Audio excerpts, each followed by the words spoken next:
Hello everyone, this is Clausius, and I am back with another Go video, and today I actually have something interesting for you guys. I'm going to be doing a pro review over the player Honinbo Shusaku, and he is facing Ota Yuzo, and this is a game from a couple hundred years ago, from the 1850s. And yeah, so this kind of game, this little format that I got going right here, is actually using AI Sensei, which I will leave a link in the description below, which will also link to this game if you want to check it out yourself. And yeah, this is actually kind of a service that's coming around, and I thought that they would make a really cool video series idea. So this is kind of a prototype video, so if you guys like this type of video, please let me know in the comments below if you want to see more videos like this. Without further ado, let's go ahead and get right into it.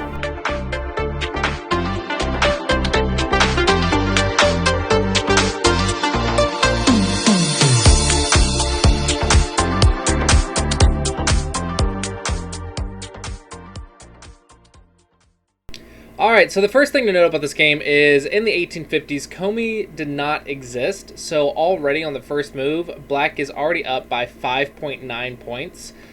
This is because without Komi, Black did have an advantage. So the AI does think Black does have a little bit of a significant advantage, actually, and we'll see how it played. Now, the reason I'm going over Shusaku games is because I think the style from the 1800s, especially the old Japanese style, I think is very beneficial to learn from for double-digit Qs and single-digit Qs. And it's also really nice to have this kind of style to sort of maybe counter or at least be able to deal with a lot of the new AI stuff. And it's a little bit easier to use than the AI stuff, but at the same time, it's also really strong against it.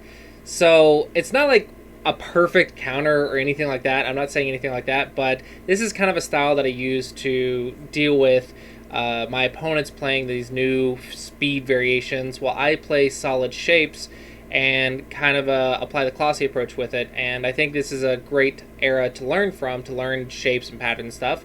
But we will have some dated Josekis. So let's go ahead and look at this and try to see what we can learn from it. So already we actually have a very strange move by Ota here, and that is actually a 5-3 point. This was one of those sort of experimenting moves that they were trying to learn and play with back then. It does have a very strong follow-up to still make a Shimari in the corner, and a Shimari is very large. Back then and even now, it's actually a very large move. It can be considered as big as an open side. Moving right along here, Shusaku actually has a response to this move, which is actually to play a 5-4 point, so a fifth line high. These sort of moves I actually don't recommend for beginners to try, but if you're a single digit Q and you want to learn some new ideas and stuff, I think this is actually cool to experiment with. But for double digit Qs, I think it's better to just play the normal moves first, starting out. This one, they're both just trying to put more emphasis on the side instead of the corner, but they're a little bit complex to use, and the timing wise can actually be very important. The difference between the high and the low one is the high one can actually sort of extend on both sides if it needs to, but it also is high, so it's very easy to go in, whereas the low one, you can start, if they go in, you can sort of press. Let me actually show you a little bit of that. So with the high one, they can go in pretty easily, and it becomes kind of a normal variation, but with the low one, they have this press, which is actually kind of nice here.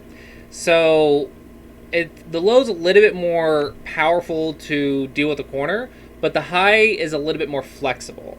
I'm not sure if I'm explaining this perfectly, because again, it is a little high level technique, but if you make the Shimari here and make the Shimari here, you can see that Black kind of only has one direction, but White actually has here and move like here or here. So there is a little bit of a difference in that this stone can go on this side as well. So in theory, it can be sort of a move that also kind of puts pressure on this side, but still also attacks this side as well, or gives some control over the sides as well. So I think that's what it is. It's just trying to get some control over the game. I wouldn't put too much thought into it. After all, you probably want to study and have all kinds of Josekis, and the thing about these players, any professional for that matter, that are playing some sort of opening move or idea or pattern, is actually they've put in hours upon hours upon hours of research into all the Josekis and variations. So when you're trying a move, what I recommend you do is kind of learn what Josekis apply for your level and what Josekis you should expect, and then also try to understand what is the direction of play, which side is it trying to lean towards, what side is it trying to develop, and really think about those two things. And then when you're studying it and playing it, you want to play it over and over and over until you learn pretty much what your opponents usually do to it, how do they try to counter it, what options do they give you, and then study it with yourself, with some friends online, and kind of utilize that knowledge until you master like your sort of opening pattern, I guess. So don't just think that you can play this move and just be fine with like an hour of research. I think you need to play it like maybe 10 to 20 times in games, and then probably review each of those games and make sure that you're learning the pattern and stuff. So that is my advice. If you want to study these moves, kind of take that approach. But otherwise, I would just play the normal moves. I think it's easier. But this is kind of why they're going along these different patterns. And so black is actually going for Shamari. Now, in this time, Shamari was very, very large, and it is still very large and very big to get a very solid corner. This is one of the strongest shapes in the game, especially if you want to take the points in the corner. So this is an immediate 10 points. So it's very nice. All right, so white is going here. They're trying to play really actively this game. I'm not sure why, but they're just trying to play active this game. Here, there is still an open corner, but it looks like white is actually trying to put all the pressure to deal with black's Shamari and control, I guess, of this section of the board. And white is kind of like being all in black's face right here. So I guess black wants to go ahead and just take some territory, even though white's going to get some influence, and white is aiming for a lot of influence to counter the territory. Black is just going to go along with this territory plan and going here. So this one, if he plays a stone inside and then plays elsewhere, likely this is just for leaving options in the future and just making it just a little bit annoying for your opponent. But it does look like black does have an advantage if we look at the score difference. Yeah, getting the open corners and having solid territory. The AI does agree that black does have a little bit more points than white, but white's plan is to try and get some control of the center, I think. All right, so white stops at Shamari because, again, Shamaris are really big. And then black comes back and deals with weakness first. This is kind of black's only problem on this board. So if he just settles this area and then maybe he can come down and prevent a Shamari down here. So the two options for black was actually, I say two options like I know what pros think. But the two options, or the two ideas here, was black can either deal with a weakness here or go stop a Shamari here. And I guess the third option, if you really wanted to, is to develop the sides. But I don't know. What I would expect from black is a response with this corner or to go down here. You could respond locally, but the way this game is going, I wouldn't be surprised with a Tanuki here because they're trying to be very active and very quick. All right, so white is actually going for some quick aggression. The reason I say this is quick aggression because remember, if we follow the basics, you want to stay connected, which both players are, and then you kind of want to go for a base, and you would expect something like here, like 2 stones jumps over 3. If you want to be a little bit safer, you can go here. It's a little bit slow, so probably they would play like this. But this would be sort of the base idea, and then black could go along this side or maybe develop a little bit. There is kind of a side Joseki here to make this exchange right here. So maybe black could think about trying to start a fight over here and then thinking about that exchange. But these are the basics, is settle and settle. These are the basic ideas, and then every idea after that kind of expands off of this. So when we see white actually not making a base, but rather taking black's base, we're seeing white going for a lot of aggression here. We're going to see how this plays out, because it's too hard we're not strong enough to say if a move's good or bad, or if an idea is good or bad for our level. Like, yeah, maybe the AI will agree with it or disagree with it, but we can't really say if a move's good or bad. So this one, it's just we're trying to just understand what are they doing, and then maybe think, why do they do it, and how can I learn from this and apply it in my game? So this one, white is choosing to be aggressive. I think it's to support this stone right here, because If white just plays simple, then black gets the option to be aggressive and potentially combine defense with aggression, so he can defend with a little bit of aggression. And I think white probably doesn't want to give that flow, so white is playing the aggression first. All right, so now white's playing here. This is actually seems very tight, because normally you would expect a 2-space, right? 1 stone jumps 2. So when they play this way, and he plays very tight, my thinking is he's staying very solid and strong and keeping black very weak, and that's probably the most powerful attack in white's opinions, is to stay strong and my opponent will stay very weak. And if we just see how this goes, I think we'll probably see that sort of same mindset. Stay strong, keep my opponent weak, and then I'll be able to fix everything. So here, black actually goes for the unsettled to counterattack. This is actually a very common tactic at higher levels, is if you are trying to defend your weak group, which there is a weak group right here, and we know that it's weak because it only has 1 eye on the side and there's white stones all around it. So we know that it's weak, and it could potentially make 2 eyes in the corner, but remember, we want to run away before making small eye space, because getting surrounded is very good for your opponent. So we're kind of in that weak group, defend our weak group phase, and we're trying to get out and not get surrounded. But one powerful defensive tactic is to spend 1 move to unsettle our opponent, so that way our opponent is kind of getting pressured while we run. So here we spend this 1 move right here, so that way white's eye space right here is not perfectly alive or is a little bit cramped, and so white comes out with a defensive move as well, where white is going to make sure he doesn't get surrounded, but also still applies light pressure onto this and light pressure onto this. So white is also playing a strong defensive move. But with this exchange, with 17 and 18 here, black can actually run away, and now this group will actually get a little bit of pressure while black runs. So now black's running this way, which applies pressure here and applies light pressure to this group thanks to this stone. So it's a really nice tactic. It's a little bit high level, but it is a good tactic to spend 1 move to unsettle, so that way when you run, it applies a little bit of light pressure. So far, I'm really liking black. I much prefer black's position because I like having territory in solid shape. But Shusaku is also really, really well known for his reading and his aggression. So we'll see if that comes into play here soon. So here, this is a nice calm move as well. This one, these 2 stones are a little bit weak. They do have an underskirt move right here, which is a second line move, kind of looking at their eye space. So this is actually really nice to just get more eye space in a very solid way. So it expands the eye space along the side. It also comes up to the 4th line to apply some pressure. So very nice defensive but powerful move. So yeah, I think this is a very textbook, some textbook shapes here. This is why I like reviewing these kind of games, because it's a lot to learn. It's a lot of good material to learn from. All right, so black is actually coming back here. This one I'm actually kind of curious about. I wouldn't expect this one on this turn. My reasoning is I usually only spend 1 move to unsettle, and then you play defense.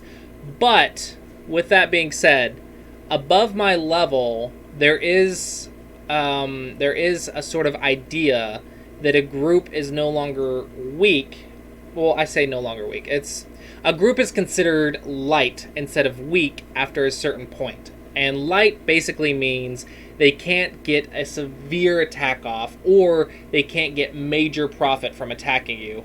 And that actually is really hard to determine, but I think that's what's happening here, is that black determined that 21, the territory here, is going to be worth it, even if white gets a little bit of profit from attacking this shape here. Now, this tactic I don't recommend you try doing very lightly, because this is a good way to get yourself counterattacked. This is a good way for your groups to get in severe trouble and cost you games. This is a very high-level tactic right here, to spend a 2nd move to just go make points and settle this side, even though you can still be threatened to get surrounded in the center. So this is a bit of a brave move, but at higher levels it is possible. Like this, I think, is a little bit above my level possibly, but it is still possible. So What I expect to see next is white to actually start applying some aggression to take advantage of this, or to go and make points if white agrees that this is light. Alright, so white is actually going for aggression over here. Okay, so again, weak groups first. I forgot that this corner he didn't respond, so yeah, weak groups first. This does make perfect sense. So black actually is going to try and escape. So this one is a little bit of a clever move. It tries to utilize a lot of unique variations. I'm not going to go through them all because I'm probably not going to know the exact variation that they're reading. But you can see that black's not just going to make life in the corner and get surrounded, right? So this is just too good for white. And if you come out like this, then this actually is a little bit good for white, I think. Or I'm not 100% on this, but white does get the corner if you just play normal like this. So it's a little bit easy for white to play right here. If you try to block, white can just cut you through. And this is actually really bad for black. So this sort of stone right here actually makes jumping out at 1 a little bit questionable, simply because you can steal the corner, get the points, and now you can't really settle with perfect eye space. I mean, maybe it's still playable, but I think black didn't like that, and that is why black chose this one, to try and be a little bit more clever and a little bit more speedy in order to do more than just the normal move. Alright, so we kind of back off here.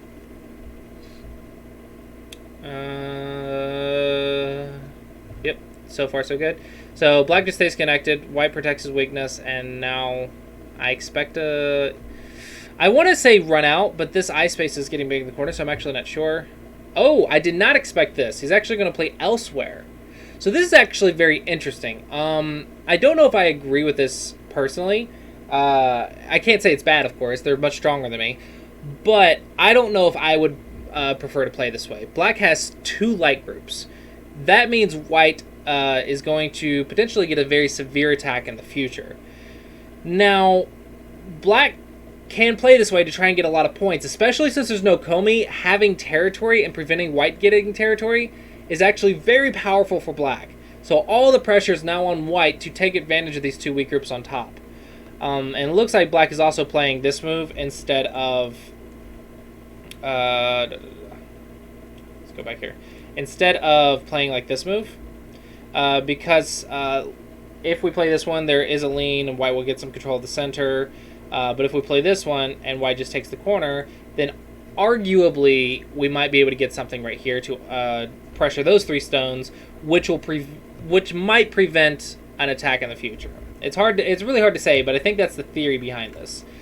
So we'll see how this goes, but I do think this is a very brave move, and I don't know. I would prefer to defend my weak groups first. So let's see how we do this. All right, so white is actually going to take the points in the corner because white is short on territory. Now I expect white to, here very, very soon, if not this turn, get some massive aggression off to get some profit. So here, white is going to prevent the attack of these stones, settle these while also unsettling these because there's the base move. Yep. Black goes, gets some control of the center. This is actually very nice. It's a good defensive while also developing. White is looking for some aggression. Oh, maybe not. Maybe just expanding along the side, keeping black unsettled, not getting surrounded at the corner. So white's just getting points. White is short on territory, so that's fine. But giving black this thickness, it is fine because you're settled here, so this isn't going to get weak. But giving black this thickness, I'm wondering how that affects this fight. I'm wondering what white's plan here is. I don't know if I play this way, but it seems very calm and collected here to just simply make the points, give black thickness. This does prevent you getting surrounded in the corner, which is very nice. So locally, this is very good for white. Globally, though, I'm wondering if it's helping these groups. Now, it does look like white actually got a lot of points here because now, if we look back right here, black actually was up by, it looks like Komi, so it was actually a really even game, right? So if we had added Komi, it would be within a half point. So it looks like black actually lost quite a bit with this exchange. I thought black was up by a little bit more, but again, this is why we have the assistance of the AI telling us, hey, these are how many points are on the board, or this is who's winning by how much. This is actually one of the benefits of reviewing this game on AI Sensei is I get a little bit more information to help my understanding. So, I thought white would actually need to get some aggression off here, but white actually utilized this group to get points here, and I guess he read that black would get thickness, but with this being settled, the thickness actually wouldn't have that much, because if you look, there's white stone right here, white stone right here, and white stones right here. I mean, how much moyo is there really? Plus the 2 weak groups, can you really develop an influence with 2 weak groups? I don't know. So, I mean, there's definitely an argument for the way white played, and I honestly didn't expect it to go this way. I really thought white was going to get some aggression off, but instead white just got some territory, gave thickness, and said your thickness isn't going to be able to do anything because you have weak groups on the board, and if I get more territory, then you can't really do anything else, right? So this is actually very interesting. If there was Komi, white would actually be ahead right now. So I did not expect white to play this way.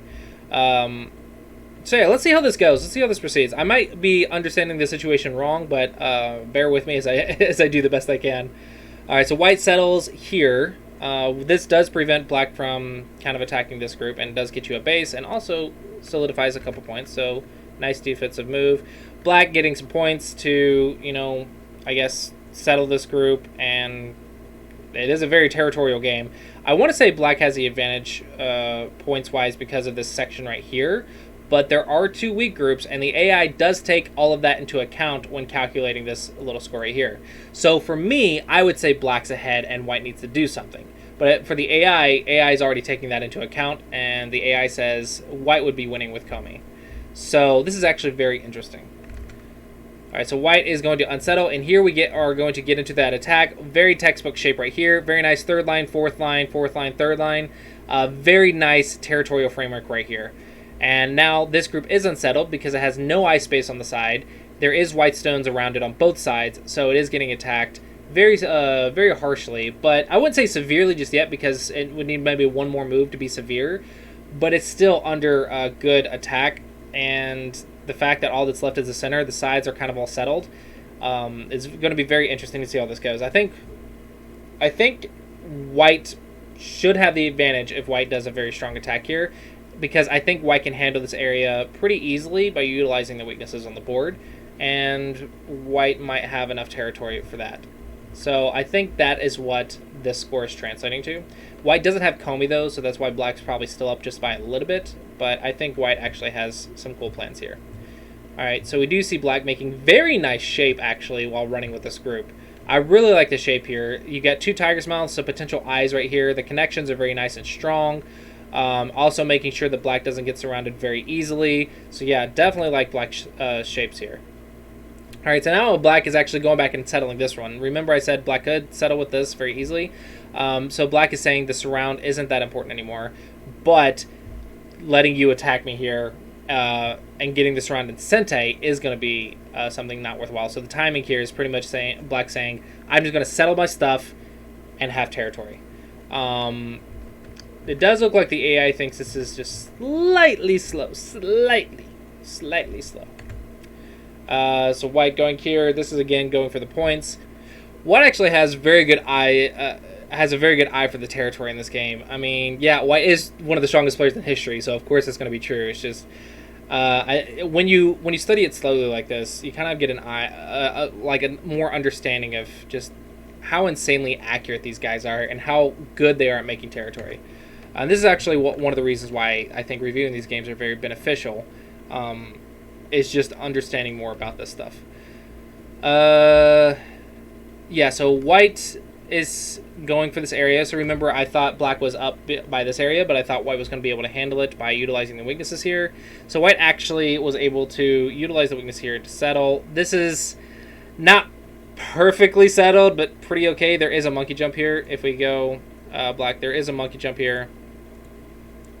But it should be okay because there is a lot of shape right here to make 2 eyes. There is some Aji though with stuff like this. So I don't know if white's perfectly alive, but I also don't think black can surround white very easily. But if I was black, I would definitely be looking at, could I potentially attack this stone in a way that applies pressure to this group and maybe get off some control of this area. Additionally, black has to be aware that this group is not completely alive either, and I think this group's actually weaker than this group. So We'll see how this goes. So it does look like black is going to aim at that because this group is not 100% alive with the base. So black's going to aim at a sort of double attack here. White is going to ignore because white can live in one move, so black has to get 2 moves to actually kill this group or think about killing this group. So white actually going in and saying, I'm just going to deal with the fight. All right, so this actually will give black the control of the tempo, I guess, or the initiative to control the game. But black lost the points because of this, because white got the extra move instead of safety. Black should be down on a little bit on points. It does look like black is up by 0.1 point. So basically dead even, but with Komi, white would actually be up by a little bit. Okay, and now white's just defending his weak group. All right. Ooh. I wonder if this is if this black move is a slow move. It says it's the AI move, so definitely an attack here. But white is going to get some forcing moves here. This is actually very interesting. We're going to see how this plays out. So black actually is saying, I'm going to take the points here and your base, and yeah, you can connect, but now you're kind of alive without the territory.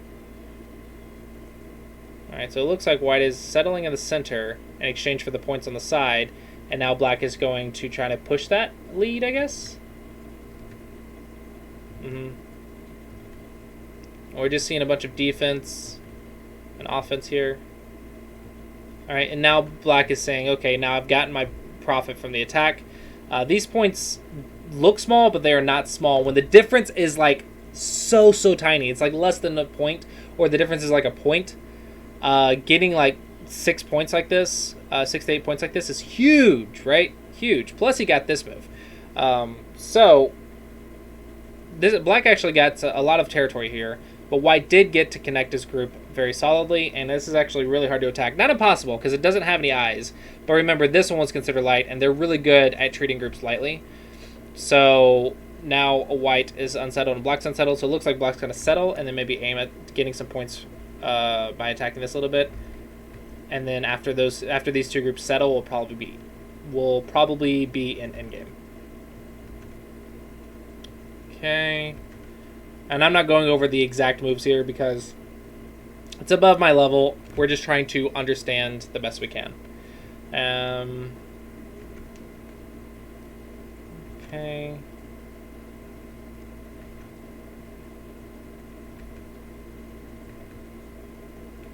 Black's just keeping the territory. It looks like we're just settling positions, and then so white was making some shape here, and now white's going to go poke the shape here.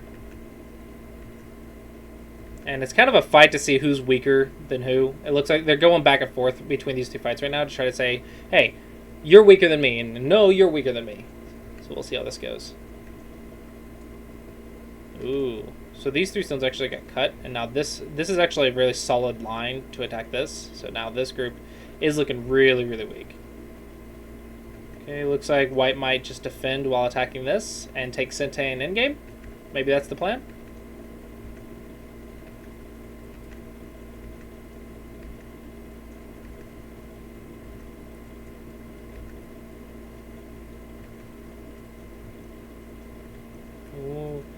Very interesting fight. Lots of little reading things, but again, this video isn't about reading all the specifics. It's more about just trying to understand the flow of the game and just watching how the shapes work. When if you review on your own, you can do your own little reading things and try to see how their shapes work together and stuff.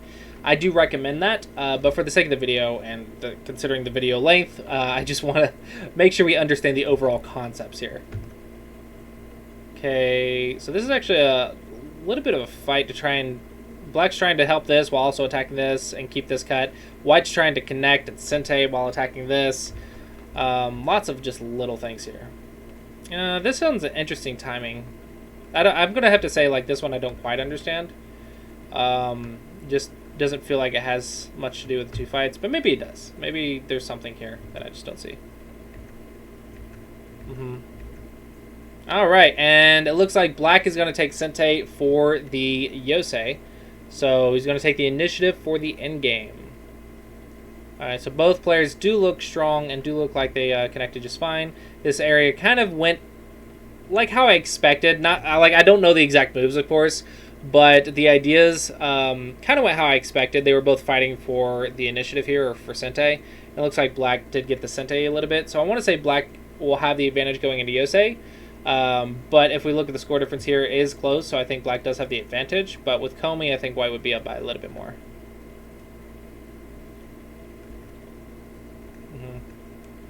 Now I expect just a lot of like little exchanges for points.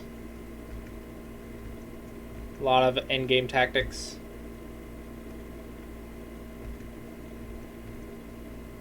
Yep. He gets this, but you get this. Lots of endgame exchanges. Yeah, I actually wonder if black got a little bit more from up here to down here. I wonder if black got a little bit more.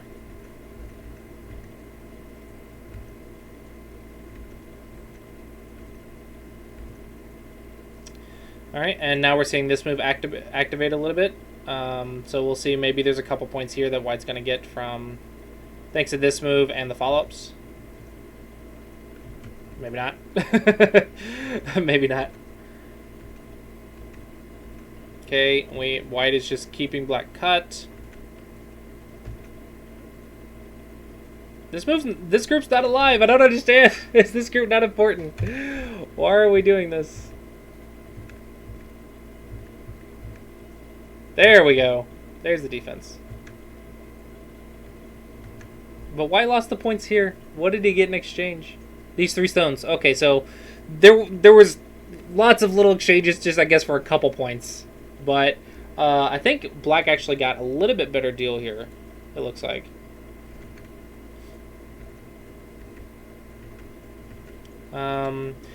There, like, maybe some people are thinking that maybe there's overtime or something, or maybe they're in like Byoyomi or something. I don't quite know if that was the case, because I'm pretty sure back then they didn't really have the clock times, and they had like several days to play out these games. So a lot of thought should be going into these moves, regardless if it's like near the end or not. So I'm really interested to see how much they're calculating and stuff. It's way above my head. I'm just trying to understand the flow of the game. Okay. This is actually interesting. I thought him connecting here was sente, because I thought that there was something here. But maybe there's not.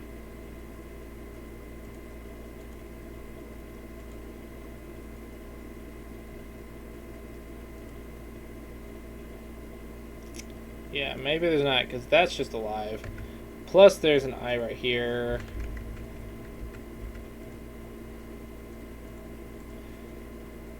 Yeah, that would be good. But what if I just block? That's not a ko because of this. Okay, maybe there's nothing. Maybe there's something. I don't know. I didn't really read it out. I just assumed, I guess. Bad habit. Don't assume. Always read. Okay, forcing moves, points. Very strong in game.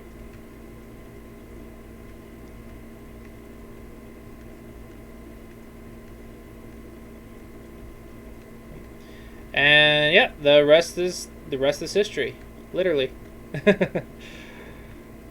Just some endgame. If you want to do some endgame studying and endgame analysis, try to calculate the endgame and play out what these old Japanese games and stuff. I think it'd be very close, very interesting.